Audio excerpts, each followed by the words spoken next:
Over the last 4 years, I have been on the hunt for McLaren F1 Chassis 39. It's a Brazilian brown metallic car with a red interior and gold wheels.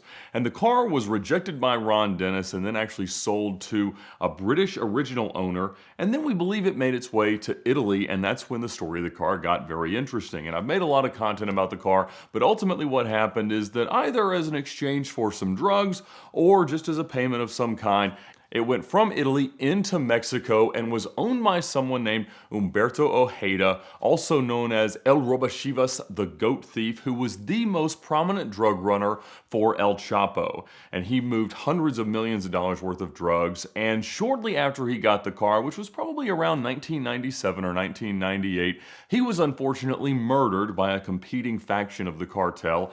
And he was shot once, even though his vehicle, an armored, gold-plated Jeep Grand Cherokee, was shot hundreds of times. One bullet entered in through the lock cylinder and hit him fatally, but fortunately he was able to make it back home, get his son, who was sitting in the passenger floorboard, to safety, but he passed away there. At the time, he hadn't told anyone where the keys were to the McLaren F1. And supposedly, a couple of years later, when the family contacted the McLaren factory to try to reorder keys, they were quoted something obscene like $250,000 for the replacement key. Now, this might have been because they didn't have any paperwork to legitimately show ownership, but I've also heard that at the time, McLaren and Mercedes were having some issues with the part suppliers for the SLR project, and they hadn't been up to date on all of their bills, and one of the key suppliers just decided to kind of hold that over their head in this astronomical quote for the F1 replacement key. And so they did not get a key there. And back in 2021, I was contacted by somebody out of Mexico saying that they knew where the car was and that it could be bought. Of course, I was extremely excited by this premise, and so I talked to them for a few months, but ultimately it proved that their information was not valid and they didn't actually know where the car was. So in 2021, I started to make some content about the car. I think it's one of the most interesting and compelling automotive mysteries of where is this car. And look, I'm always looking for weird artifacts of the McLaren F1 folklore. I've got one of the compact computers. I've looked at some of the wheels that came off the race cars, some of the front clips off the GTRs, and things that would just make great decorations until hopefully one day you're using them as spares on your real McLaren F1. One thing I have chased several times is one of the Tag Heuer watches. There are chassis numbered watches. Now, I've never seen number 039 pop up, but I've seen a few of them transact, and it's not the coolest looking watch, but it has the coolest connection to the coolest car ever made. But when I'm looking for a special watch, especially a special automotive themed watch like the Spiker Chrono Swiss I've been chasing for a couple of years now, I call Adam from Minta Watches. They're this month's sponsor on VINwiki, and they've always been great friends of the channel and great assets in the world of vintage and modern luxury and rare watches. And so if you have any questions about your favorite car watch or your favorite watch in general, check them out at the link in the description below and watch their YouTube channel for some amazing content. But I haven't found the Tag Heuer watch, and I certainly haven't found 039 yet, but the hunt is always on. And in the years since, I've been contacted several times by different people from different parts of the globe with different ideas about where the car might be and whether or not it might be available. Now, ultimately, through all of these experiences, I'd never had anybody send me a newer picture than the ones that I could generally find that were all taken kind of in period in the late 1990s. And the car always wore this P440 CPJ British license plate. Shmi got me a replica of it that lives in the back of the VINwiki set. And we learned through the production of this content on VINwiki that the plate and the VIN had actually been used to drive one of the Harrods livery GTRs, chassis 06R, around in the UK without it being fully street legal. That car has transacted twice since then and now does have a legitimate road use title, and it was converted by Lanzante. And so throughout all these kind of wild goose chases that I have been on to pursue this car, the most interesting thing to me is that the F1 remains my end-all be-all dream car, so the idea of being able to ever buy one, regardless of condition or legality, for something that I might be able to sell most of my cars and then be able to afford is wildly entertaining. And so I've gone down this road a lot. Once with somebody in Mexico that was trying to scam me on a kit car, or maybe they were just confused and they thought the kit car was in fact 039, hard to say there. Possibly that the car was in Saudi Arabia, somebody was extremely convicted that it was over there and that it could be bought. Again, it could not.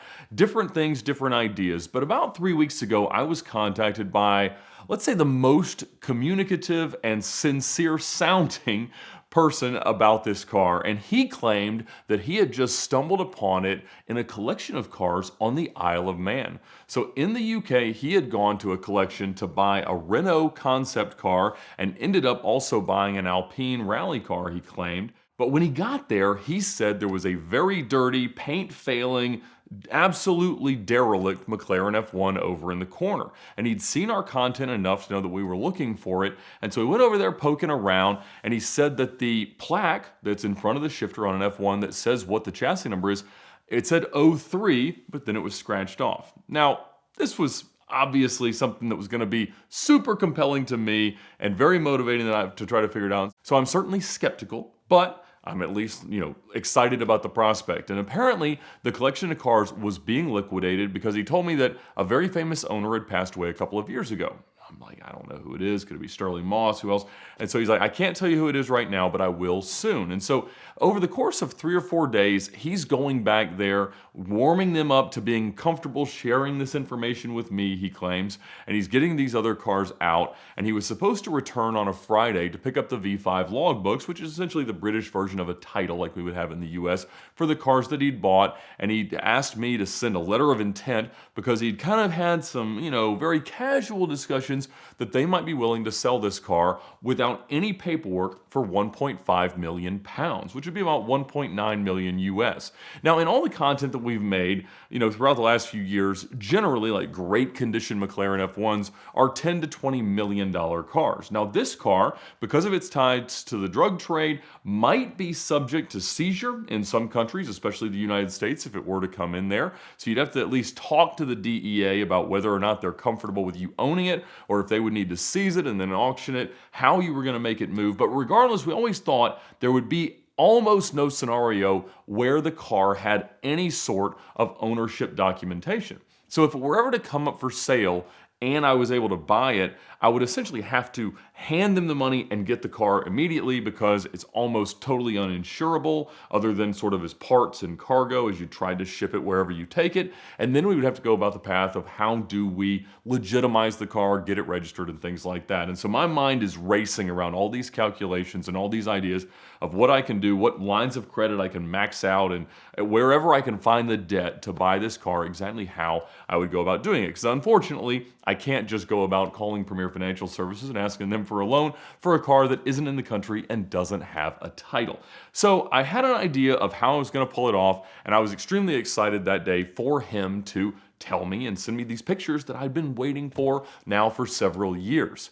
So that morning, his time, which is kind of really early morning, our time here in the US, he sent me a very cryptic text message saying that the police are there and he was very sorry, but things were not going well. Now, I had spoken to this guy via FaceTime. I knew what he looked like. I had his name and I'd seen his Instagram account, and it seemed at least plausible that some of this could be true. And by that point, he had revealed to me the owner's name. He said the cars belonged to the late Sir Frank Williams of Williams Racing Team in Formula One. I thought, well, that's kind of interesting, except for the fact that Claire Williams, his daughter, is very prominent still in the organization. Most people would know her from her Drive to Survive commentary of the last few years. And certainly his son still works with McLaren Racing, runs their heritage program. So there's a lot of family involvement, and that's not who was supposedly representing these cars. They claim to be like cousins. So again, there's tons of reasons to be skeptical, and I still don't have pictures, but I was awaiting them until the cops showed up. He goes totally dark for the whole rest of the day and then says eventually by text message again that they have been released from custody. They understood that they'd been taken advantage of. He claimed that he had given these guys 90,000 pounds for the cars that he had purchased and that he was probably never going to see that again. But he told me that there was a picture on his dash cam from the car that they were running around in that would have the F1 in it. And then he totally disappeared. Rather unsurprisingly, I don't know how much of it, probably all of it, was totally fabricated. He never asked me for money. He didn't ask for an earnest money deposit or anything like that. So I don't know exactly what his angle was, unless it was to lure me to the Isle of Man, which I was most certainly preparing to do. I'd talked to Sam Hart about meeting me, getting me there, and just what we would do once we're in the UK and what we do with these parts that look like a car that we would have to stash somewhere and eventually try to ship across an ocean.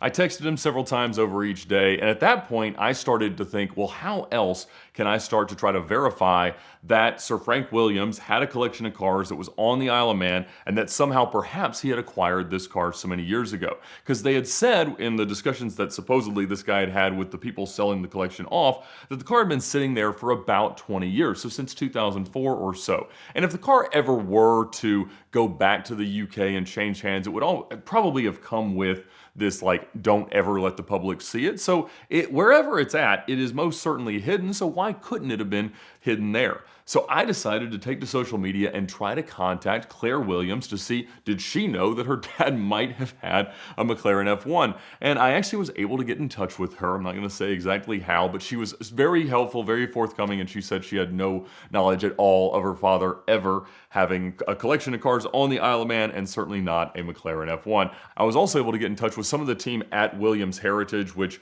is generally run by, I've told, Frank Williams' son, but the guy who runs all their cars, and they do essentially like Ferrari's Corsa Clienti, where they'll take different cars around, the vintage Williams race cars, and crew them and run them at tracks and let their rich owners go out and play, which is super duper awesome.